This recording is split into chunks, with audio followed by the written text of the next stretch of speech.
JEE advance 2025 वाले बच्चों के लिए अर्जेंट मेजर अपडेट है। आईआईटी एडमिशन को लेके पूरी वीडियो ध्यान से सुनिएगा।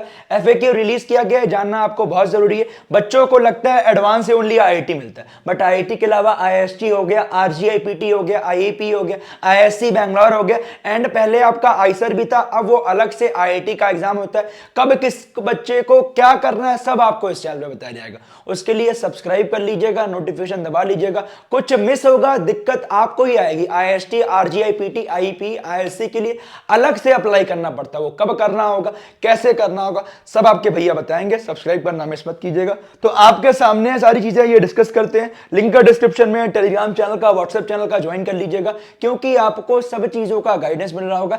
एंड अगर आपको ये जानना है कि भैया मिनिमम मेरे इतने परसेंटाइल आए तो जेईई एडवांस के लिए एलिजिबल हूं, उसके लिए आई बटन, डिस्क्रिप्शन एंड स्क्रीन में वीडियो मिल जाएगा, चेकआउट कर लीजिएगा। बहुत इंपॉर्टेंट वीडियो, हर बच्चे को देखनी चाहिए। तो आपके सामने आई एफएक्यू में क्या क्या इंपॉर्टेंट चीजें आई ये डिस्कस करते हैं। तो सबसे पहले मेन इंपॉर्टेंट बात, ओनली जो बच्चे अभी क्लास 12th में हैं और ड्रॉपर है वही दो बच्चे एलिजिबल हैं आपके सामने। जो बच्चे 2025 में फर्स्ट टाइम एग्जाम दे रहे हैं एलिजिबल है। जो बच्चे 2023 में एग्जाम दिए थे वो एलिजिबल नहीं है, ध्यान दीजिएगा। और भी जो बच्चे, कहने का मतलब क्या, जैसे कहने का मतलब क्या, कंसेक्यूटिव 2 साल वाले बच्चे एलिजिबल होते हैं। मतलब जो बच्चे अभी क्लास 12th में और जो बच्चे 2024 में 12th दिए थे, यही 2 साल वाले बच्चे एलिजिबल हैं, ध्यान दीजिएगा। बट उससे पहले एक चीज ध्यान दीजिएगा कि अगर आपके पास अभी तक कोई बेस्ट टेस्ट सीरीज नहीं है जिससे आप यूटिलाइज कर सको, हमारी वीवॉन एकेडमी टीम ने IIT, JEE, Eicher, nest, BITSAT, VIT और भी जितने स्टेट इंटर एग्जाम है सबके लिए टेस्ट सीरीज लॉन्च की हुई है।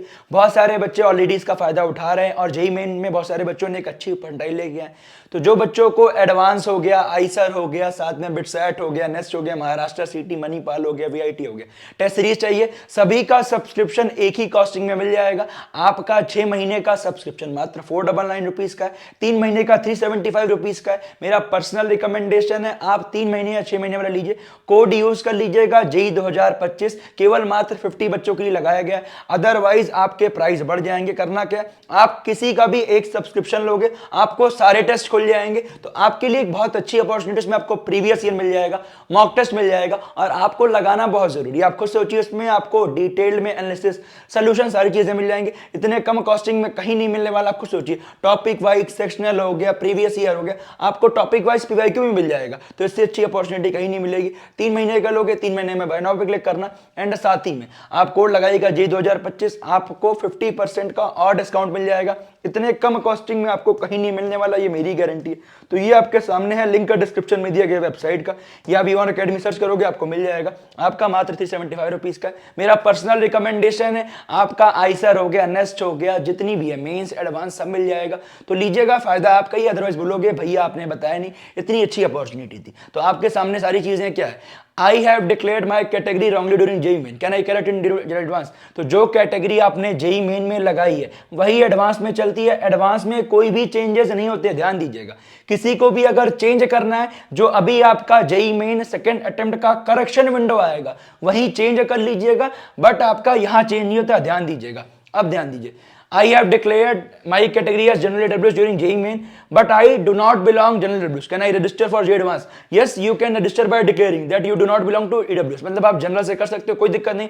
मतलब आप EWS से, OBC से जनरल हो सकते हो, बट जनरल से EWS OBC नहीं, मतलब कैटेगरी से आप ओपन में आ सकते हो। ओपन से आप कैटेगरी में चेंज नहीं होगे, ये आपके लिए बहुत इंपॉर्टेंट है। अब डिस्कस करते हैं what is non creamy layer. तो criteria for NCL will be as per current notification of government of India. मतलब आप सेंट्रल लिस्ट में आना चाहिए, ध्यान दीजिएगा, सेंट्रल लिस्ट में। और जो आपका जनरल EWS का है वो आपका 1 अप्रैल 2025 के बाद का होना चाहिए। कैन अपलोड में जनरल, ठीक है। No, a valid general EWS certificate as per prescribed format given on the JEE advance website आपका आ चुका है। उसके रिगार्डिंग क्या आपका फॉर्मेट है, लिंक का डिस्क्रिप्शन में, टेलीग्राम का वहां भेज दूंगा। ऑन और आफ्टर 1 अप्रैल 2025, मैंने आपको पहले बताया था काउंसलिंग के टाइम में 2025 1 अप्रैल के बाद का लगेगा। तो 1 अप्रैल जैसे हो जाएगी आप अप्लाई कर दीजिएगा। How verify process of obtaining EWS upload, declaration आपको अपलोड कर सकते हो एडवांस में। At the time of counselling आपको सर्टिफिकेट देना ही पड़ेगा। तो EWS सर्टिफिकेट 1 अप्रैल 2025 के बाद अप्लाई कर दीजिएगा। एंड आई हैव डिक्लेयर्ड, ठीक है।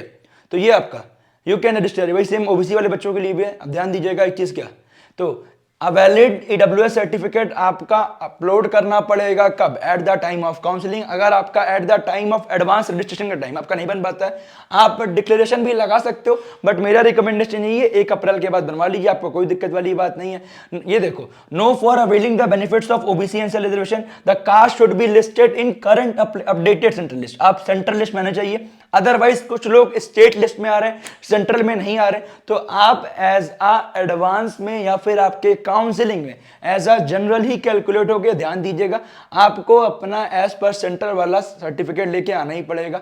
इसके बाद मेन इंपॉर्टेंट कुछ और इंपॉर्टेंट बात है जो कि आपको जानना बहुत जरूरी है, जो कि आपका सबसे इंपॉर्टेंट बात क्या, अगर भैया कोई ऐसे बच्चे हैं जिन्होंने आईआईटी में पहले एडमिशन लिया था, जैसे फॉर एग्जांपल कुछ बच्चे एनआईटी में एडमिशन लेते हैं, आईआईटी की तैयारी करते हैं, तो आप एलिजिबल हो, कोई भी दिक्कत वाली बात नहीं है।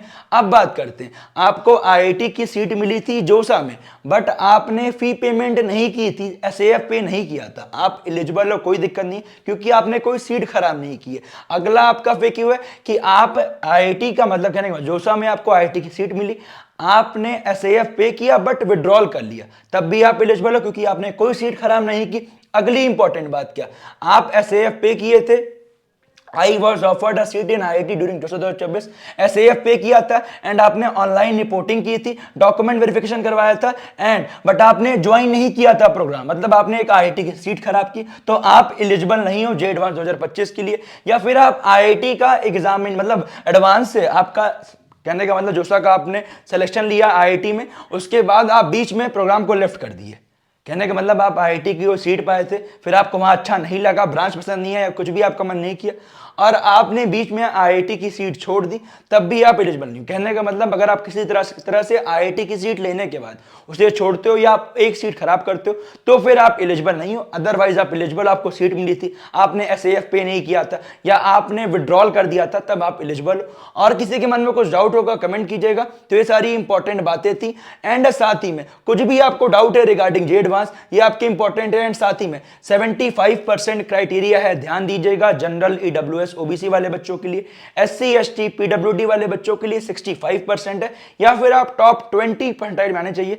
अगर आपको टॉप 20 परसेंटाइल की रिगार्डिंग वीडियो चाहिए मुझे कमेंट कीजिएगा। हर बोर्ड का अलग अलग होता है, सीबीएसई बोर्ड का टॉप 20 परसेंटाइल से अच्छा आपका 75% है, कुछ बोर्ड लाइक बिहार बोर्ड के, कुछ और बोर्ड से। अगर आपको जानना है मुझे कमेंट कीजिएगा। मिलते हैं आपसे अगले वीडियो में, बाय बाय, जय हिंद। एंड मैं फिर से बोल रहा हूं, टेस्ट सीरीज जरूर लीजिएगा, फायदा आपके होगा, आपके नंबर बहुत ज्यादा इंप्रूव होंगे।